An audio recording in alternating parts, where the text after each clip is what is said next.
국민 여러분, 안녕하셨습니까? 인도태평양 전략연구원의 최수영입니다. 오늘도 공작관TV 그레이트 게임을 애청해 주셔서 감사를 드립니다. 저는 과거에 우리나라의 유일한 국가정보기관, 국가안전기획부 국가정보원에서 일했던 비밀요원이지만 이제는 여러분들과 이렇게 유튜브를 통해서 아침 저녁으로 인사를 드리고 있습니다. 저는 제가 안에서 요원으로 근무하고 활동하는 동안에 무엇보다도 북한 관련된 상식들 그리고 김일성에 관련된 여러 가지 이야기들을 많이 보고 익히고 숙달을 해왔었습니다. 때문에 북에 대한 이런 대남 적화 전략 전술에 대해서는 누구보다도 많이 알고 공부를 해왔습니다만은 국민 여러분들께서 모르고 계신 분들이 많이 계실 거예요. 그런데 오늘 뜻하지 않게 한 선배님으로부터 이 좋은 내용을 받았습니다. 그래서 제가 안보 교육차, 안보 강연한다는 심정으로 김일성의 대남 적화 공작이라는 제목으로 국민 여러분들께 잠시 제가 겪었던 경험과 또 선배님들의 경험을 모아서 전달을 해드리도록 하겠습니다. 자, 내용은 다음과 같습니다.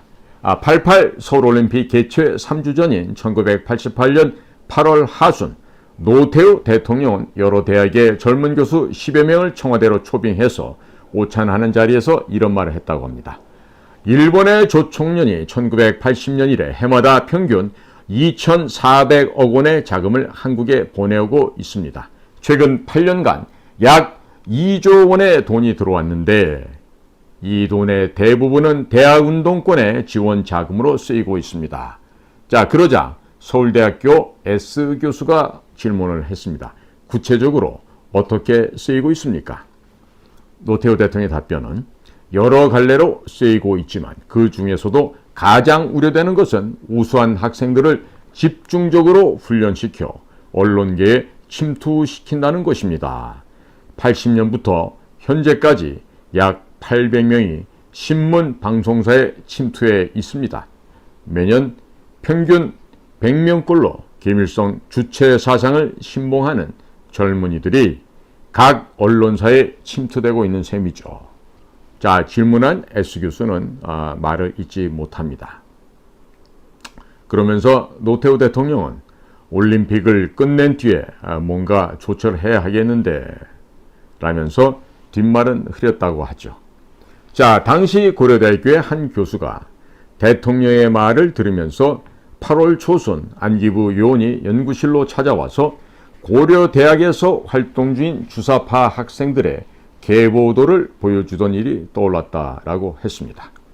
88 서울올림픽을 하던 1988년엔 국민이 올림픽을 성공시키는데 한마음이어서 어느 때보다 활기찼고 그러면서도 평화롭고 질서 있던 때였습니다.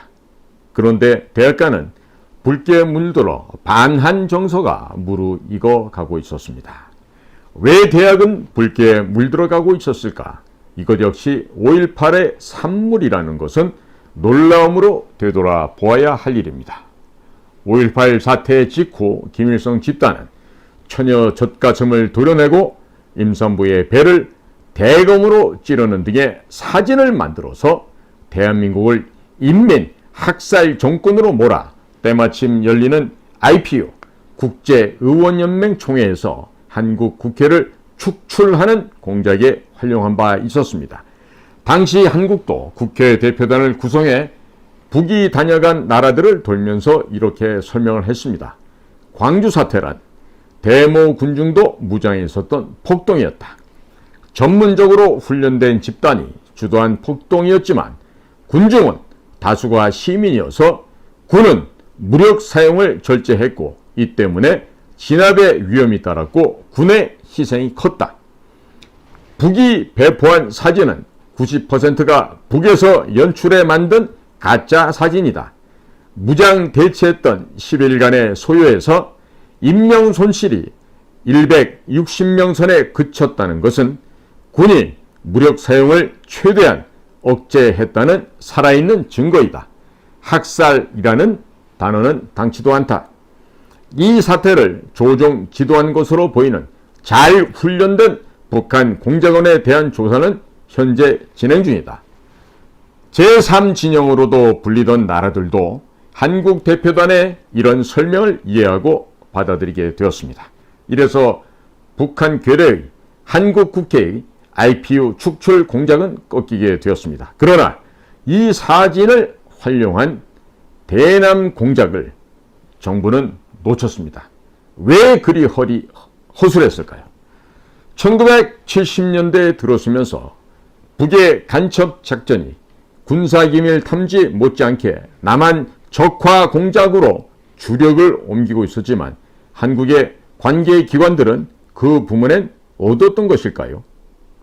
우선 4.19를 기점으로 해서 남한의 규범과 질서를 흔드는 혼란 조성과 주사파 양성 등 공산당식 진지전에 주력을 이동한 북의 대남 공작을 헤아릴 수 있는 김일성 지령, 즉 88년 이전 것들 가운데 대학 공작에 연결되는 일부를 추려보도록 하겠습니다.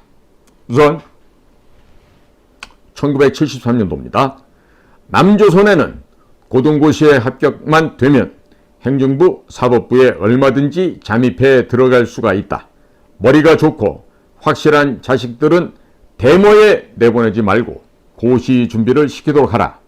10명을 준비시켜서 1명만 합격된다 해도 소기의 목적은 달성된다. 그러니까 각급 지하당 조직들은 대상을 잘 선발해 가지고 그들이 아무 근심 없이 고시 공부에만 전념할 수 있도록 물심양면으로 적극 지원해 줘야 된다.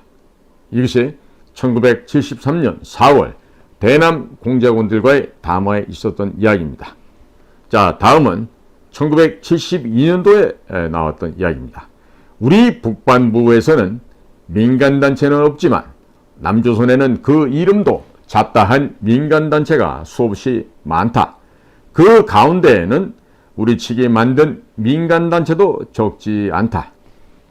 남조선 당국자들은 반민족적 분열주의 세력, 독재 집단으로 몰아붙이기 위해서는 더욱 많은 단체를 만들어서 남조선 인민 가운데 통일의 열망을 쌓아 올리지 않으면 안 될 것이다. 이와 같은 김일성의 개소리는 1972년 8월 제1차 남북 적시장 회담 대표들과 회담에서 이런 이야기가 흘러나오게 됩니다. 또 1976년에 김일성이가 짓거린 이 또 다른 개소리의 망언을 살펴보겠습니다. 남조선에서 들여온 영화 비디오를 보니까 거기에도 재능있는 작가 예술인들이 많다. 그런데 그 중에서 잘 나간다는 몇몇 작가들을 제외하고 절대 다수가 실업자나 다름없는 형편이다. 이들에게 혁명적 세계관을 심어주기만 한다면 훌륭한 걸작들이 얼마든지 쏟아져 나올 수 있을 것이다. 지하당 조직원들은 남조선의 작가 예술인들을 더 많이 포섭하여 혁명가로 만들고 그들이 외롭지 않게 똘똘 뭉쳐서 혁명적 필봉을 들고 창작 활동을 할 수 있도록 묶어 세워야 한다. 이 개소리가 1976년 8월 대남 공작원들과의 담화에서 민족의 철천지 원수 김일성이가 내까렸던 개소리입니다. 자, 다음 얘기는요. 또 1988년대에 나온 얘기인데요. 한번 들어보시죠.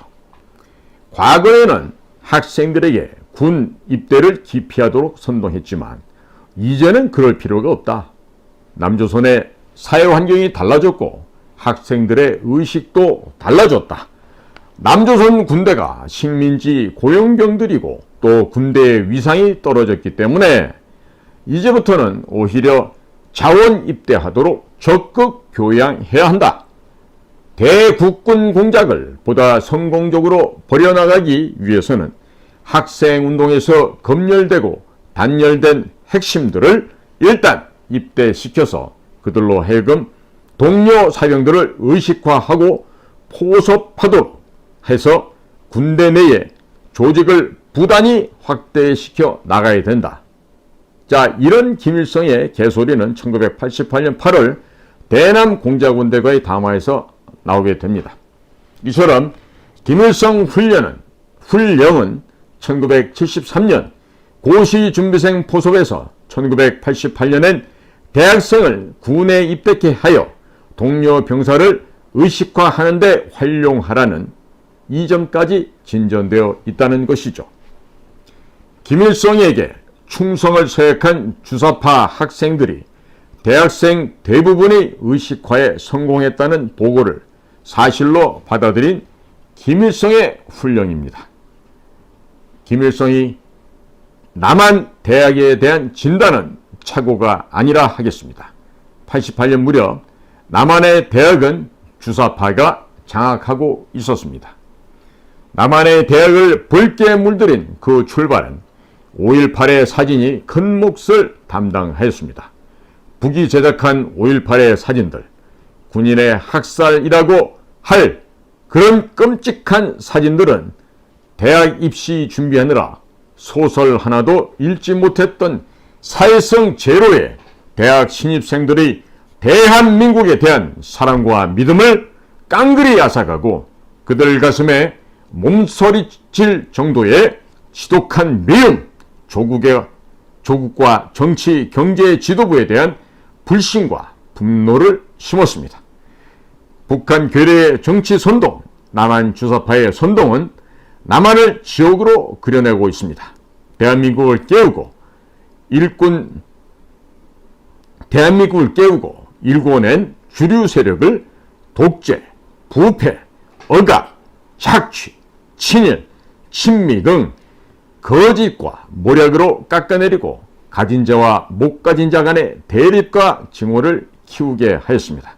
한마디로 터무니없는 선동들을 고스란히 사실로 믿게 한 것이 이러한 사진이고 5.18의 과장이고 날조인 것입니다.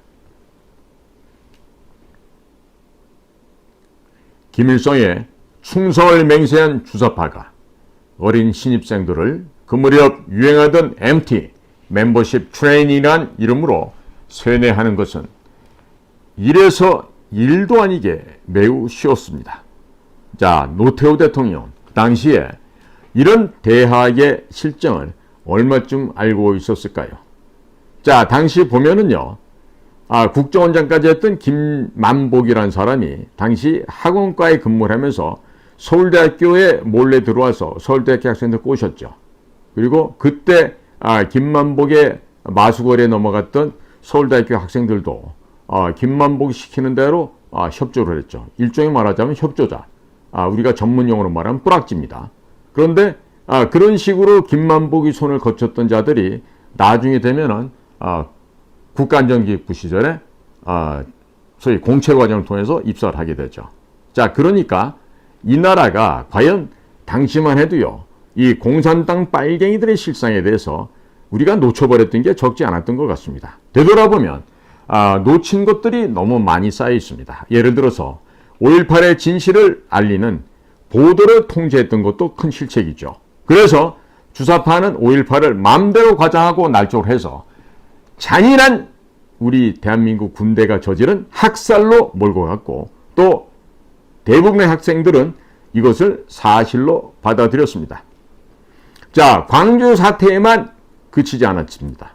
대한민국의 지나간 40년에, 그러니까 당시 1988년에서 건국 48년을 빼게 되면 40년 역사가 되죠. 그 대한민국 40년을 억압과 착취로 조작한 역사다, 이렇게 날조를 했던 것이 그 당시의 역사였습니다. 이승만 대통령은 6.25 전란이라는 3년의 처절한 전쟁 기간에도 보도를 검열하거나 통제하지 않았습니다. 전두환 정권이 개헌법에 상관없이 이승만 대통령이 남겨준 이런 전례를 제대로 따랐더라면 그래서 아쉬움이 더 남다 하겠습니다. 북한 괴뢰는 가장 실패한 전 세계에서 최악의 체제라 하겠습니다. 그러나 선전선동에서 대한민국을 압도했죠. 단적으로 지금 전라도 사람들의 하나된 투표는 김정은의 편에 선 선택이다. 이렇게 결론을 낼 수가 있습니다. 김정은은 대한민국의 국회, 법원 등 많은 것, 중요한 것들을 실질적으로 통제를 하고 있습니다.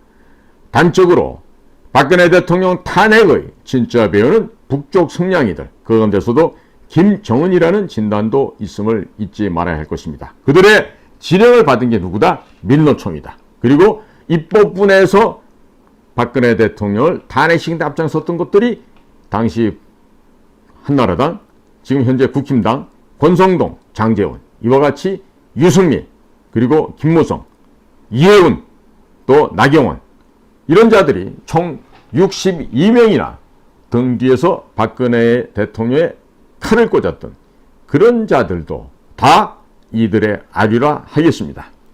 결국 체제에서, 체제 경쟁에서 우열이 결정되는 것은 정치 공작의 성패에 연결되어 있다. 이렇게 얘기를 할 수 있겠습니다. 미국 공화당 원로라고 할 수 있는 전 하원 의장 뉴트 깅그리치라고 하는 분이 있어요. 그분의 한 이야기 중에는 이런 얘기가 있습니다. 미국과 서구의 문명이 중국 공산주의 체제에 의해 압도되고 지배될 수 있는 심각한 위험이 있다. 이렇게 경고를 했는데 공화당의 이 뉴트 깅그리치 의장의 이와 같은 조언을 우리는 잊지 말아야 되겠습니다. 자, 국민 여러분, 1980년도 광주에서 일어났던 일로 해서 당시 이 보도 통제가 됐던 거 사실입니다. 그리고 그 시절 대학을 다니던 저 역시 광주에서 벌어지고 있는 일들을 제대로 알 수 있는 길이 굉장히 없었습니다. 그런데 학내에서는요, 5월 하늘, 금남로에 뿌려진 너의 젖가슴, 이런 가사들이 노래가 되어서 이렇게 곳곳에서 스크럼을 짜고 데모를 할 때마다 그런 노래를 부르곤 했었습니다. 그리고 님을 위한 행진곡도 마찬가지로 그 시절에 불려졌었죠. 자, 그 모든 것들이 지금 제가 나중에 국가안전기획부에 입부를 하고 또 공산당 조직들, 또 대남 공작위원들, 간첩들을 잡기 위한 그런 일들을 하다 보니까 모든 것들이 실마리가 풀리게 되었습니다. 아하, 이래서 그때 그런 노래들이 유행을 했었고, 자, 그때 이런 노래도 있었습니다. 도끼날 세워서 대머리 찍고 대패날 갈아서 주걱통 밀어 가자 이 어둠을 뚫고 우리 것 우리가 찾으러, 이러면서 이런 노래들이요, 제가 지금 무의식 중인데도 당시 80년대 초반에 대학가에서 불려졌던 노래들이 저도 모르게 이렇게 머릿속에 아직 남아있는 거예요. 그러니까 이런 것들이 전부 다 대민 심리전 공작, 대남 적화 혁명 전략의 일환으로 북의 공작기관에서 대한민국 사회를 망가뜨리고 적화시키기 위해서 벌여왔던 지하 공작의 일환이었다. 이것을 분명하게 말씀을 드릴 수가 있습니다. 자, 그렇기 때문에 지금은 언론이 많이 공개되어 있습니다. 자, 앞으로 지금 이제 방송통신위원회도 변화가 되겠죠. 그리고 이동관 씨가 방송통신위원장이 되시면 이어서 방송통신위원들도 아마 새롭게 물갈이가 될 겁니다.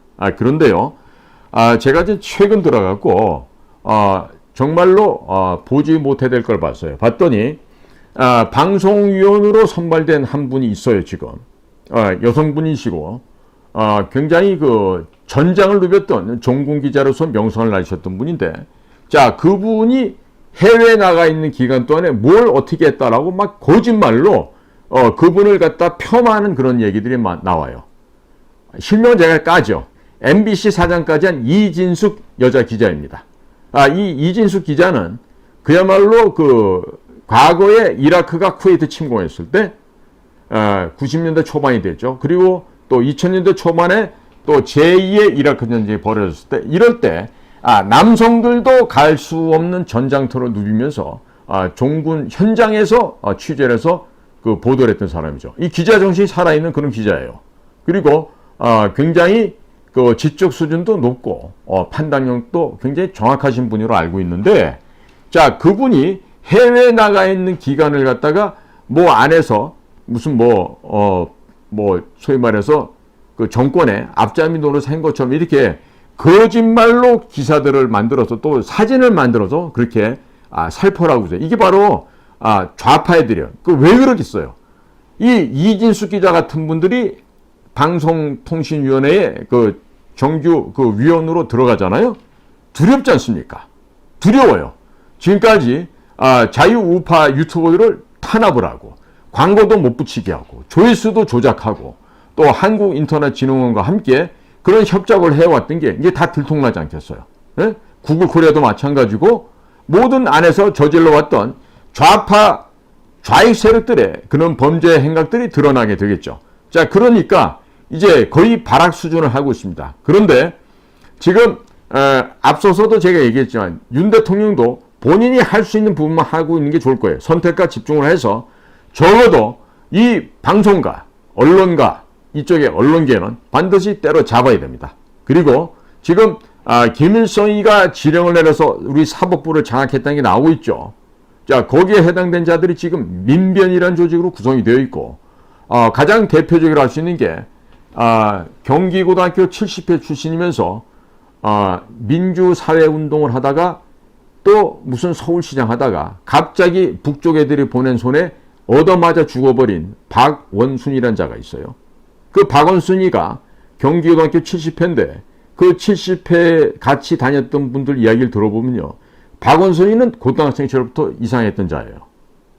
그러니까 박원순이가 단국대학교 가가지고 거기서 생활이 어려웠을 텐데도 그렇게 사법시험을 준비하고 합격할 수 있었던 것은 적자금을 받아서 그렇게 충분히 사법시험을 패스했을 거라고 우리가 합리적인 의심을 할 수가 있는 것이죠. 지금 법원에 들어와 있는 자들 또 검찰에 들어와 있는 자들 중에서도 이것처럼 이런 적자금을 받아서 고시를 붙은 그런 아이들이 꽤나 있는 것으로 알고 있어요. 그러니까 지금 우리나라의 사법기관이나 또 검찰이나 또 법원이 망가진 이유가 다 있어요. 북의 끊임없는 지령과 북에서 살포한 공작금으로 인해서 대한민국 사회가 이렇게 망가져갔다는 것을 우리 국민들께서 이제는 올바로 인식해 주셨으면 합니다.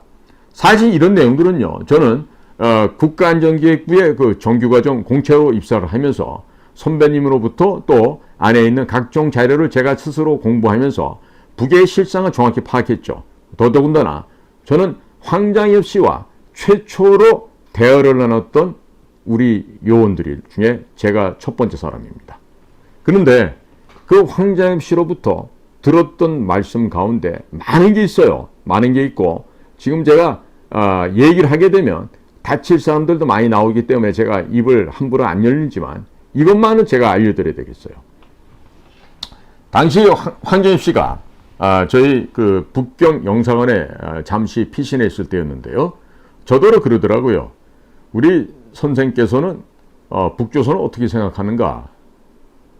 저희들하고 대화를 할 수 있는가? 이런 질문을 하셨어요. 그래서 제가 했습니다. 저는 북조선 애들하고는 정상적인 대화를 할 수 없다고 생각합니다. 그리고 우리가 압도적인 힘의 우위를 갖고 있을 때 북쪽 애들과 대화를 할 수 있다고 생각합니다. 이렇게 말씀을 제가 답으로 드렸더니만 야, 어떻게 이렇게 정확하게 잘 알고 있습니까? 이런 얘기를 황장엽 선생님께서 하시면서 정확한 얘기입니다. 그러시면서 다시 한번 강조하는데 북조선 애들은 겁이 많습니다. 특히나 김일성이, 김정일이 모든 자들이 겁이 많습니다. 그러니까 절대적인 무력을 대한민국에서 갖고 있어야 됩니다. 절대적인 무력. 적들이 그 무력을 보는 순간 겁에 질려서 오줌을 싸고 정말 똥을 지릴 정도로 그런 공포를 심어줄 수 있는 그런 힘이 있어야 됩니다.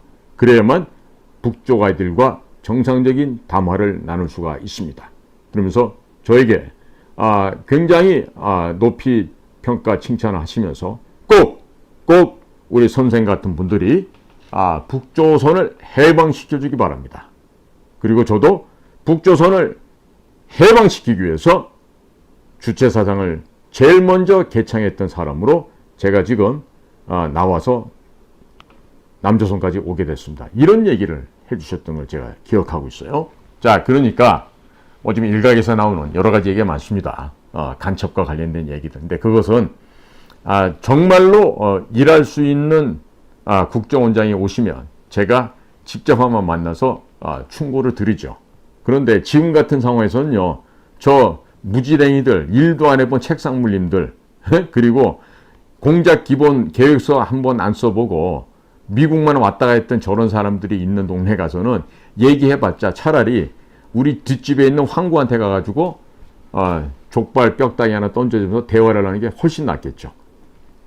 자, 그래서 오늘 제가 아직도 북의 실상을 잘 모르고 있을 수 있는 그런 우리 국민들, 그리고 우리 젊은 청년들을 위해서 김일성의 대남 적화 공작에 대해서 아주 상세하진 않지만 개략적으로 말씀을 전해 올렸습니다. 오늘도 공작견TV 그레이트 게임을 경청해 주셔서 깊이 감사를 드립니다. 저는 인도태평양 전략연구원의 최소영입니다. 고맙습니다.